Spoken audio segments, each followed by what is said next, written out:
Hello, aujourd'hui je vais faire une vidéo sur l'autosuffisance en mode solo et je vais vous expliquer pourquoi à mon avis c'est un énorme piège dans lequel tout le monde tombe. Alors je fais cette vidéo tout simplement parce qu'il y a Rob Greenfield aux États-Unis, je sais pas si vous le connaissez, c'est le gars qui... Alors, il passe dans tous les médias, il a essayé de vider les poubelles des grandes surfaces qui jetaient de la nourriture encore en bon état pour la redistribuer, et puis maintenant il s'est lancé dans un projet où pendant un an en fait il va produire sa propre bouffe et il va essayer de survivre en zone urbaine juste avec sa production. Donc là je crois qu'actuellement il en est au jour 170, un truc comme ça, et il a publié sur son compte Instagram cette semaine un reporting de son expérience, et une énième fois on peut constater ce piège qui consiste à vouloir fonctionner en mode solo. Alors qu'est-ce que c'est que ce piège? Pour moi j'arrive pas à comprendre pourquoi les gens se lancent là-dedans. Il y a énormément de vidéos sur YouTube sur ce sujet. Ça revient à nier complètement l'histoire de l'humanité. Donc pendant, je sais pas, un millénaire, 1500 ans, et pendant tout le Moyen-Âge, on a été prisonnier de cette équation calorique qui consistait à dépenser une calorie pour produire une calorie. C'est à partir du XVIIIe siècle ou du XIXe siècle, avec la révolution industrielle, qu'on a commencé un peu à utiliser nos neurones, et on a commencé à réfléchir, on a commencé à produire en série, à faire des gains de productivité, et via ce mécanisme, on a pu s'extraire du piège d'une calorie dépensée pour une calorie avalée, et on a pu commencer à libérer du temps libre, et on a pu commencer à mieux vivre. Et c'est seulement dans les années 70 qu'on a assisté à une révolution technologique avec l'arrivée des ordinateurs. Et à partir de là, en fait, on a pu accroître notre niveau de vie. Le souci, c'est que les gens nient ça aujourd'hui, font un retour en arrière, parce qu'évidemment, on est parti un peu trop loin dans l'industrialisation de l'alimentation, et aujourd'hui, on est en train de s'intoxiquer littéralement avec de la malbouffe. Donc les gens repartent en arrière, mais au lieu de réfléchir, ils repartent dans le piège du Moyen-Âge, à fonctionner en mode solo, c'est-à-dire à acheter un terrain avec madame, les enfants et puis eux-mêmes, et puis vas-y, je produis ma propre bouffe. Alors qu'est-ce que nous dit Rob Greenfield, qui est parti dans un plan extrême? Il nous dit que putain, il n'a pas une minute à lui dans la semaine. Je vais vous publier un scan de son Instagram. Et il explique que voilà, entre 40 heures et 60 heures par semaine, il passe son temps à produire, planter, récolter, stocker et préparer sa bouffe pour la manger. Donc ces 5 tâches, c'est le Moyen-Âge. C'est ce qui a fait qu'on était dépendant des conditions climatiques, qu'on était dépendant des maladies, qu'on avait par moments des famines, parce que tout simplement on ne peut pas dégager de surplus avec un système pareil. Même aujourd'hui, tant qu'on n'aura pas mis en place une robotisation de la production alimentaire dans nos jardins, il n'est pas possible de dégager, c'est comme une contrainte physique, il n'est pas possible de dégager des gains de productivité en temps, et on ne peut pas vivre. Et en fait, les gens se lancent là-dedans en autonomie, et puis en fait, au bout de 5 ou 10 ans, au final, la part n'atteint jamais 100%, parce que c'est littéralement impossible. Donc, quelle est la solution moderne? Si on étudie l'histoire et si on arrête de tout rejeter en bloc, et l'histoire de l'humanité et notre civilisation actuelle basée sur la technologie, si on l'étudie, quelle est la seule conclusion possible? La seule conclusion possible, c'est qu'on peut fonctionner en autonomie alimentaire qu'en groupe. On peut y arriver qu'en groupe, c'est-à-dire en mode tribu, entre 15 et 100 personnes. Pourquoi on peut y arriver? Tout simplement parce qu'on peut faire des séries beaucoup plus grandes qui vont permettre d'augmenter la productivité à tous les stades. Quand on va récolter en masse. Quand on va stocker en masse. Quand on va planter en masse. On va tout concevoir en gros. On va spécialiser. Il y aura plusieurs humains dédiés à certaines tâches.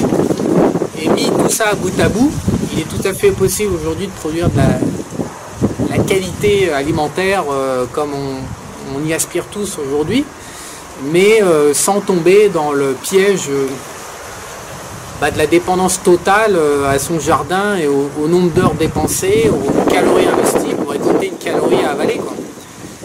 Il n'y a pas d'autre moyen que de fonctionner en tribu. Alors pourquoi les États ont cassé la tribu? Tout simplement parce que ils ont besoin de fric.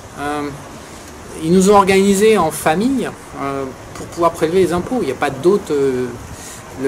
La France, je veux dire qu'on soit dépendant, qu'on ait comme maître des Allemands, des Anglais, des Français, des Italiens, des Espagnols, c'est le même bordel, c'est les mêmes oligarches qui sont derrière, qui détiennent toutes les compagnies.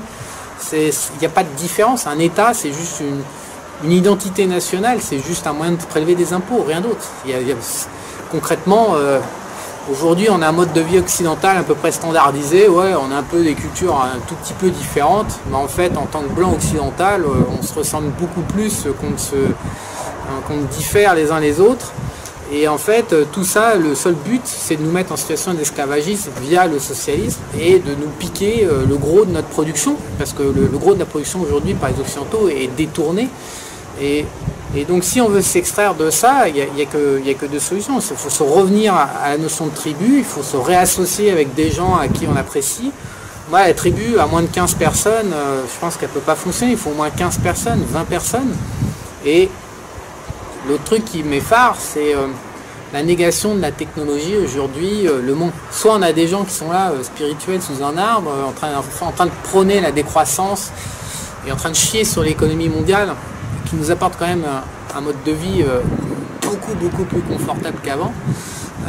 Soit on a des gens qui sont à fond dans la techno, l'économie mondiale, et qui n'ont plus aucune âme, plus aucun cœur, et qui détruisent tout, et qui n'ont rien à branler de rien, et qui pensent qu'au pouvoir, au pognon. Donc à mon avis, la tribu, elle peut se concevoir en associant les deux pôles.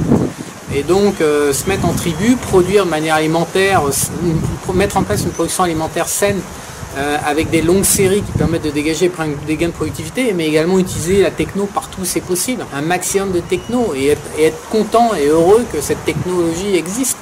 Aujourd'hui, il y a des appareils à lyophiliser qui sont très pratiques, parce qu'on peut stocker de la protéine pendant 25 ans. C'est ce qu'utilisent les marins pendant les tours du monde notamment.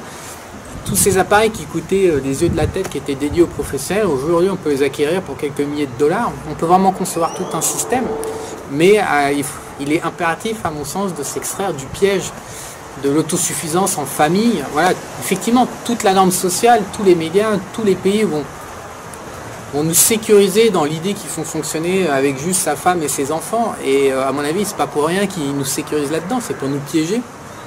À mon avis, il est impératif de sortir de ça et de revenir au mode tribal.